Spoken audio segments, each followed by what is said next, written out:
Hello there, and welcome.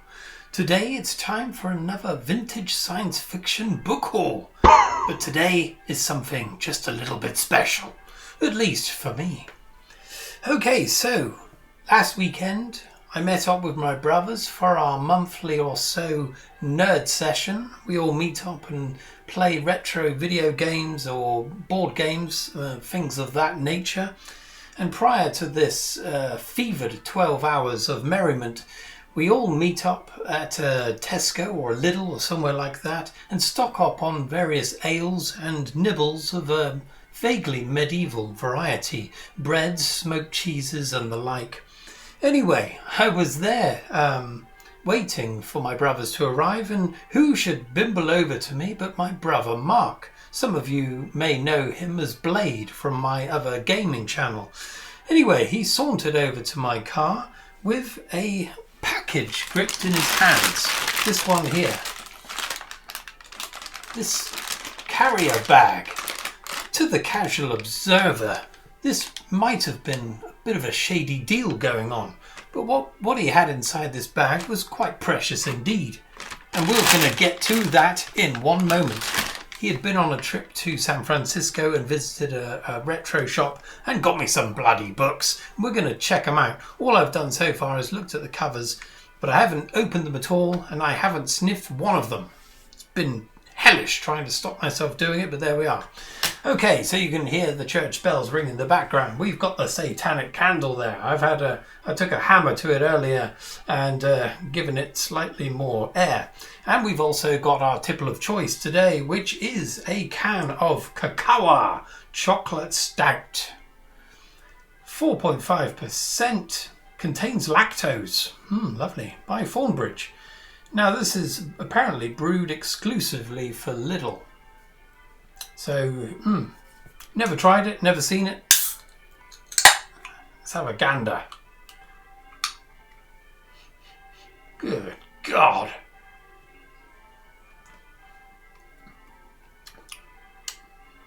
Oh, lovely. Absolutely lovely.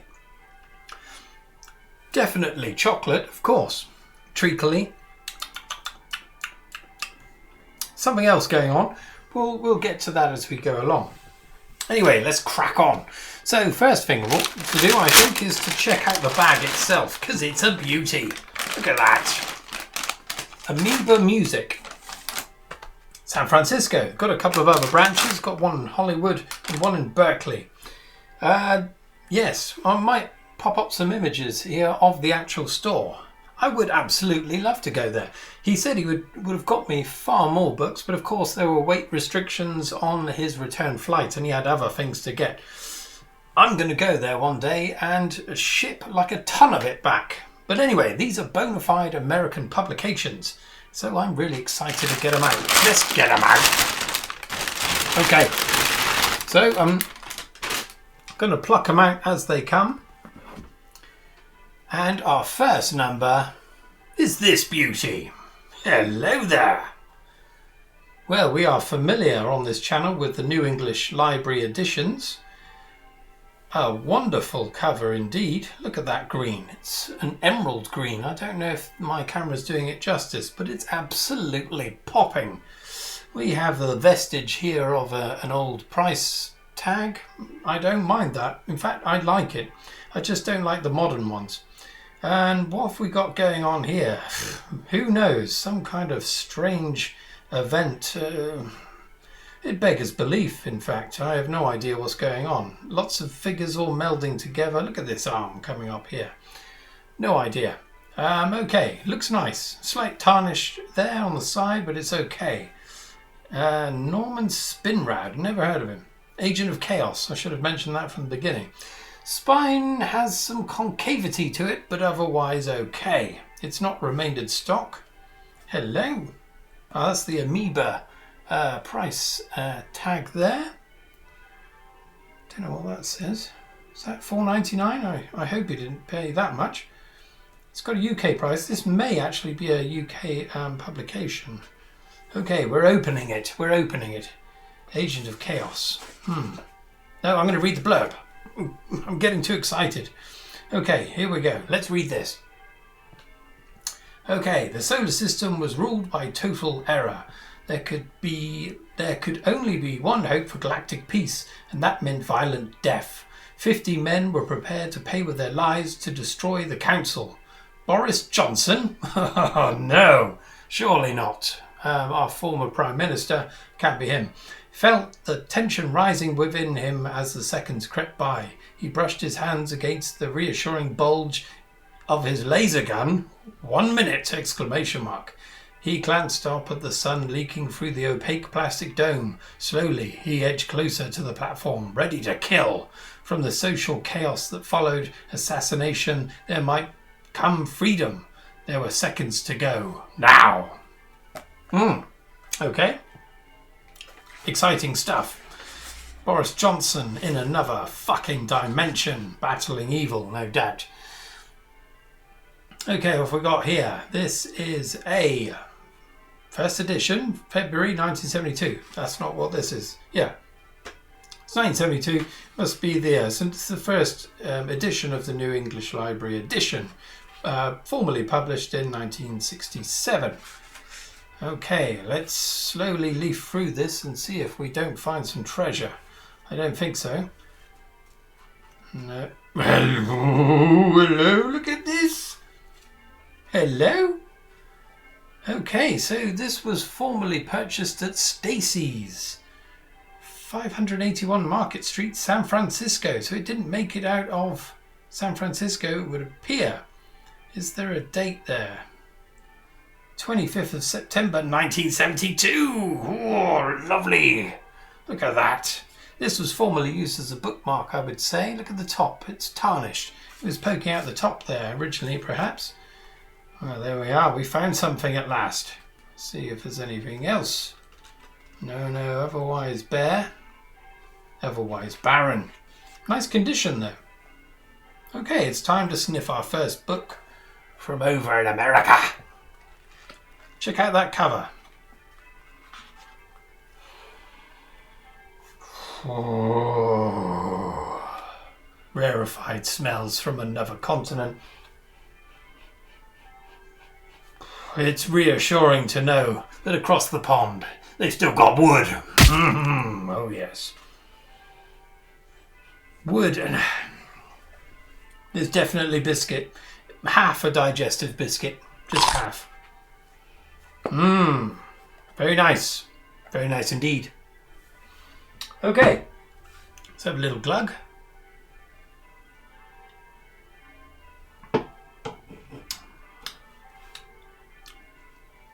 Chocolate, yes. Hello. Right, this is the one I've read the blurb of upon my brother's recommendation, because it's completely bonkers. But let's have a look at this. Look at this. Anyone heard of this before? It's by Robert F. Young. The Last Yggdrasill. Yggdrasill, something like that. Okay, it was the last tree on a lush world where otherwise only grain grew. It was huge and it was dying. The last tree, it would seem. Don't know what's going on here.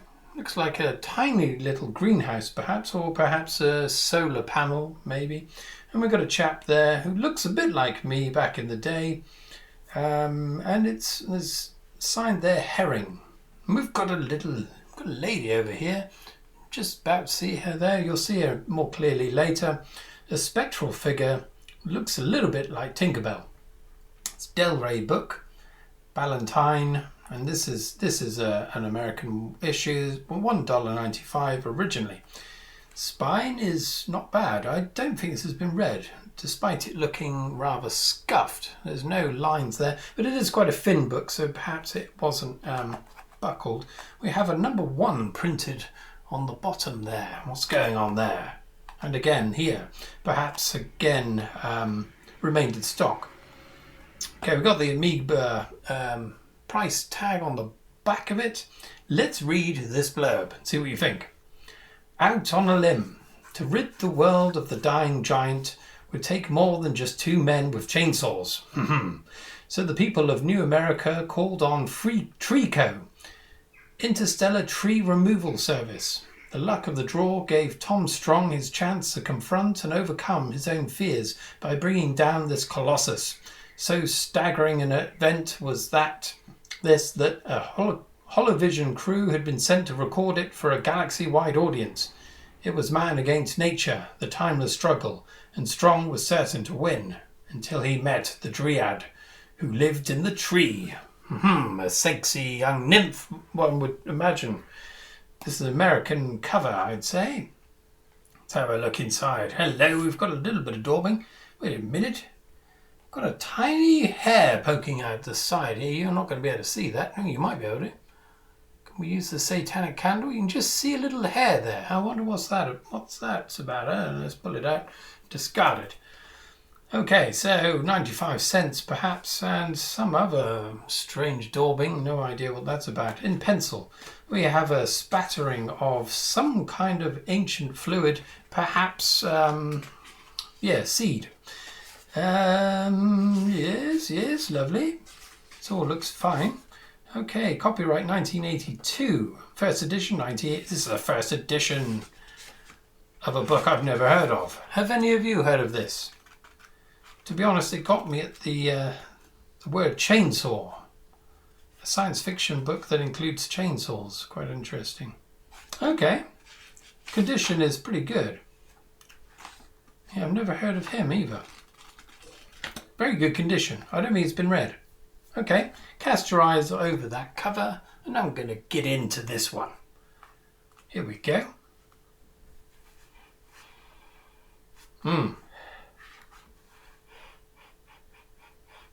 There's a slight chemical smell to this one. No. It's slightly. It's a slight manure smell. Manure. Manure! I hate manure! Ooh. Not pleasant, actually, but yeah, promising. A promising read, no doubt. Okay, right, on to the next, and here we go. This is the only one that I already own. So this is Ray Bradbury's The Martian Chronicles. But of course, my brother wasn't to know because I got bloody loads of the buggers. In fact, I've actually taken out my copy. So this is my other one. So you can see it's the same design, but a different arrangement. Absolutely beautiful image. I've got a feeling that was illustrated by the chap that illustrated The Dark Tower. Yeah, Michael Whalen. Okay, so that's my previous copy. I actually prefer this one because the image wraps around to the back. Lovely. Nice condition. Look at that spine. I don't think this has been read. No, looks immaculate. Okay, so who's this published by? Bantam. What's the other one? The other one was Grafton. Okay. Right, let's dip in.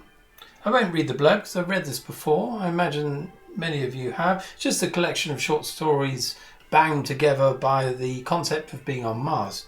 It's quite enjoyable, actually. And of course, it inspired Elton John's Rocket Man, I think. I think it was that. Oh, hello there. Look at this. We have a penciled name in the front here. Okay, Linda Mohammedian, I think that is. Very nice handwriting. Okay, so she once owned this. Oh, hello, there's another little note.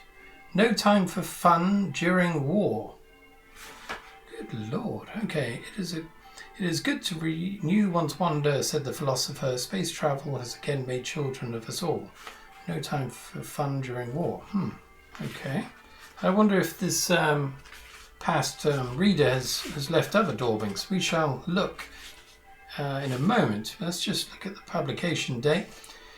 Okay, Doubleday originally published this in 1950. Crikey, I didn't know it's that old. And this is a 1979 edition. Well, some of the stories have appeared in magazines from copyright from 1920 to 48. Good Lord. Interesting. Okay, let's have a little flick through, see if she's left any other messages. Oh, look at that. There's another one at the back there. I wonder if... Oh my goodness, this is amazing. She's written all over the damn thing. Ha ha! Lovely. Okay, let's have a look at this one. Everything reversed. Selfish Martians, selfless humans. Yeah. Stand more than important than life or something. I'm not quite sure what's going on there. Nice handwriting, but all over the place. There's no one there. What's dream not accepting reality? Dream girl? I don't know. Anyway, yes, I like that. I'll read the last one she left. Don't like being controlled. Want to be free. To be able to have their own opinion. Okay, she's perhaps writing an essay based on this book. But greatly appreciated. Anyway, let's have a sniff. And you can check out the cover in more detail. Splendid cover that it is.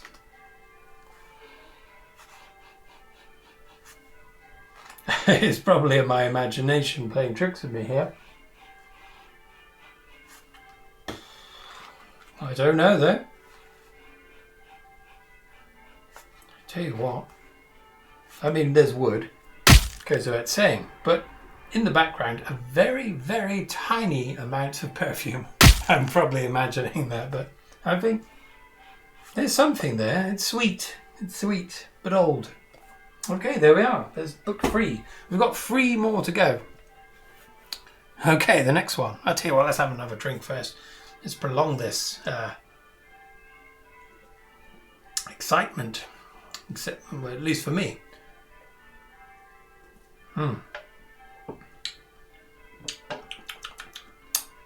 Slightly biscuity, I would say. Getting more flavour out of it now.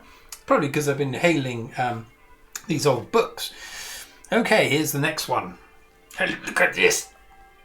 We've got a blue stain on the side. I've never had a book that's had this on before. I've seen other people having them on other YouTube videos where they do a similar thing. And I think in America it seems to be quite a common practice to stain the sides of these books, at least back in the day. The Glory Game. I thought that was going to say the glory hole when I saw it down there, but no, that's okay. Keith Laumer's The Glory Game. Okay. Cutthroat politics in tomorrow's warring universe. Taut, fast moving. Okay. Spine is absolutely beautiful. Look at that. It might have been red. I don't know. It's hard to tell. We have a ghost of where a price tag formerly was. Got Amoeba there again. I'm going to leave those because it's quite a curiosity for me. Okay, let's read this one. All-out war of worlds in the hands of one man. Commodore Tan Dalton of Terran Space Navy is approached by the softliners, politicians who want to avoid war with the Huck invaders. He is also approached by the hardliners who want him to provoke a full-scale battle with the Hucks. Excuse me. Out in space, Dalton is faced with the harsh reality of the situation. Excuse me. When the Huck Admiral suddenly pulls a fast one, Dalton's decision can mean mutiny, space war, or instant defeat. Except that it happens way out in space, and centuries from now, the central situation of this taut, fast-moving novel very much resembles the Tonkin Gulf incident. This blend of fantasy and reality comes off just fine. Publishers Weekly, that's what they've got to say about it. I have no idea what the Tonkin Gulf incident was, but perhaps one of you can tell me. Okay, The Glory Game. I'm getting an aroma off this already. Okay, copyright 1973. And that's the only one there, so this could be a first edition. Okay, it's very nice. I like the typeface, the font that's used. Not quite sure what it is. It's probably quite a typical one. But yeah, like this. It's quite nice. Got a lot of time for that. It might be because it's got blue next to it.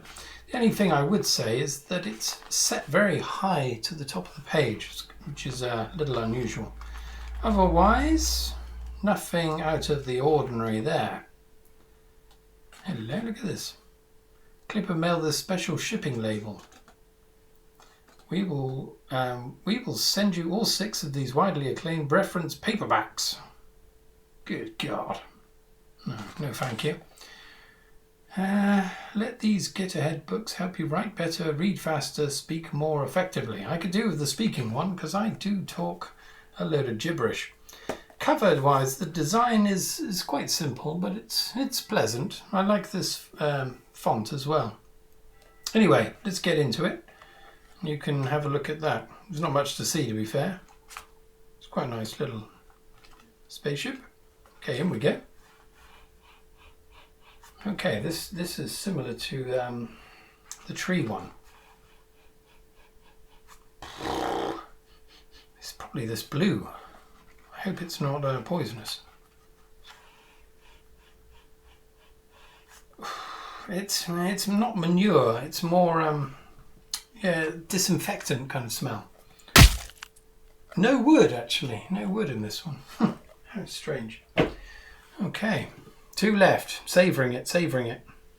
Cool. Look at this one.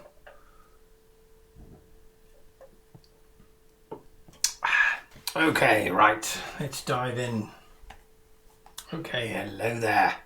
The Star Dwellers by Hugo Award winner James Blish.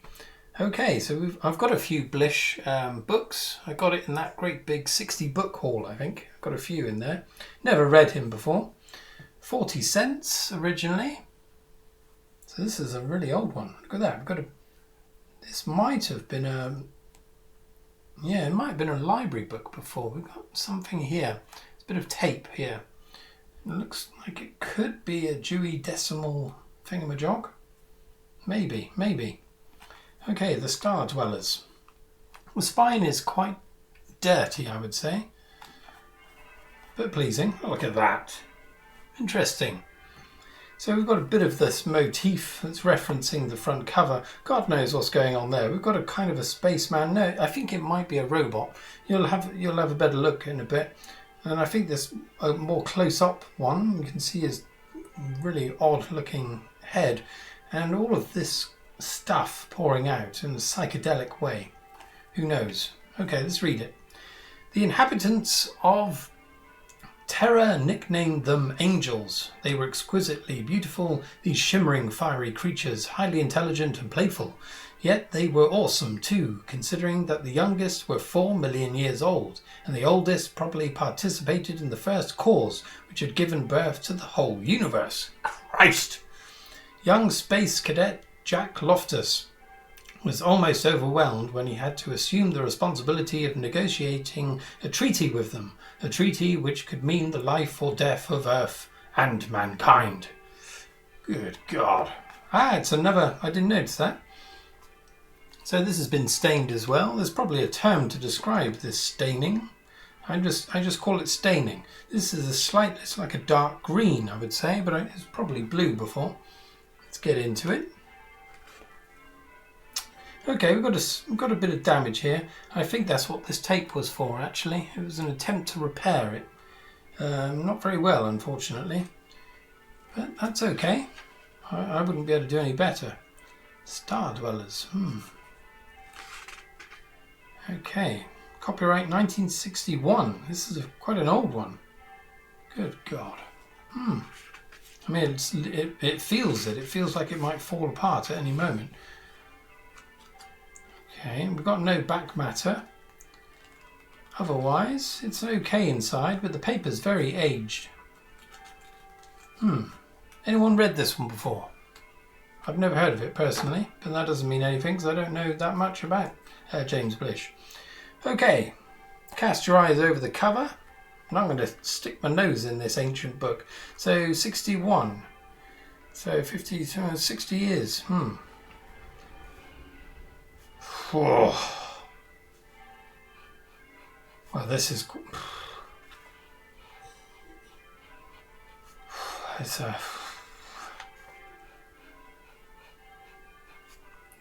this is manure for sure. I mean, it's pungent. I hate manure! Manure and excrement. Definitely fecal. But it's a complex aroma. It's quite pleasant in that respect. But there we are. Okay, we've only got one left to do, chaps, unfortunately. but I thoroughly enjoyed this. Look at this. Oh my goodness. I just saw something. Look at this.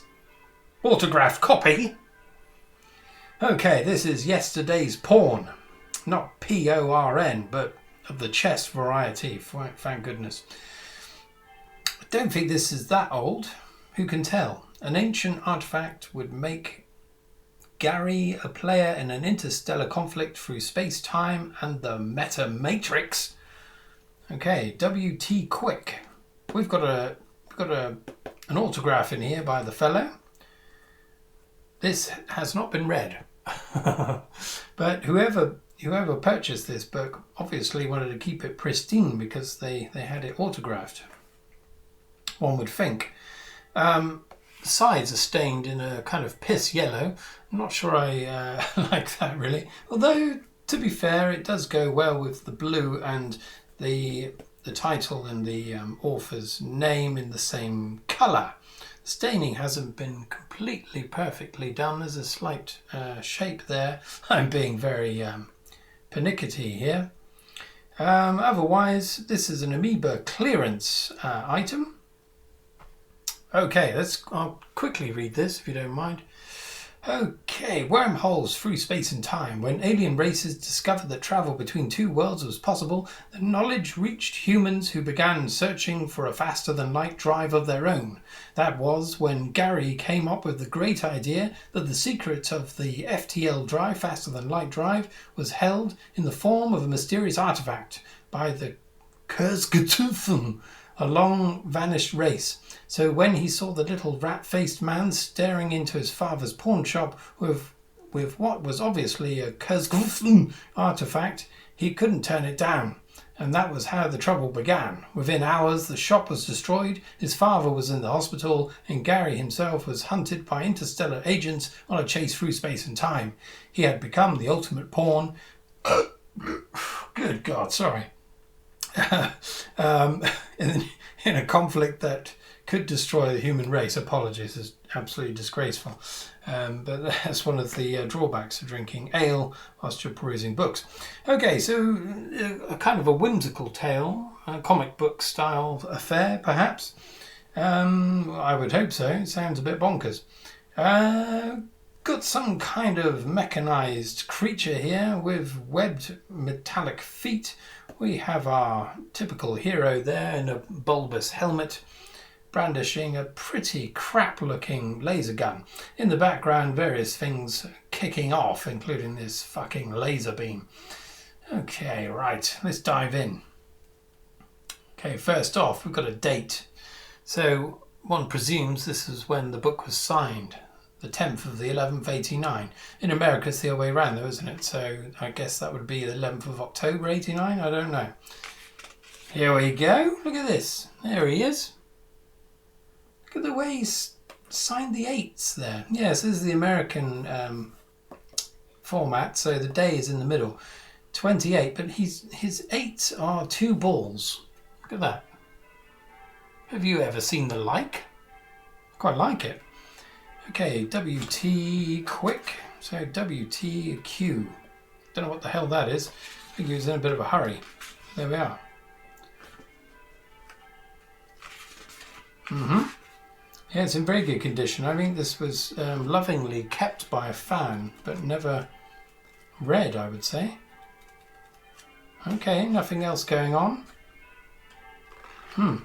Okay, you know what's coming next. I'm going to keep the autographed copy sticker on there, but I'll scan it and you can check out the cover. Let's get in. So this is a virgin book. I didn't see when it was published. What's going on here? Quick. Well, 1989, so this is, yeah, first edition. I don't know if maybe it didn't do very well. Who knows? Okay, let's go in.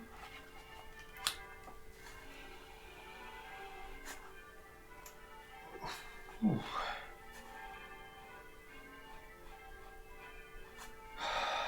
This is a spiky one. It's wood for sure. Definitely wood. Yeah, and yeah, a creosote. So a telegraph pole basically. Okay. Well, that's what a brand new book all the way from the 1989 year smells like. There we are. Okay. What a fine little assortment that was. Have you heard of any of those books? Would you like me to read any of them? I'm quite tempted by that one, including the tree nymph and a chainsaw wielding bastard from outer space. But there we are. It's up to you. It's really hot in here again. Whew. Okay, we'll leave it there. Thank you very much for watching if you have.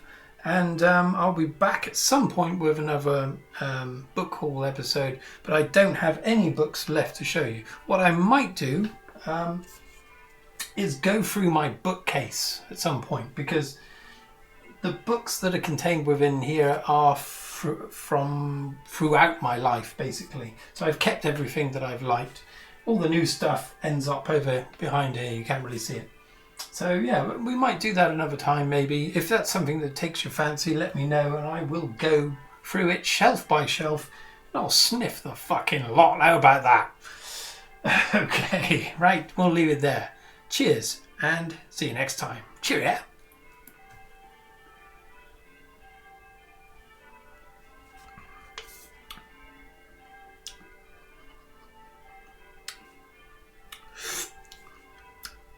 Got more chocolate then.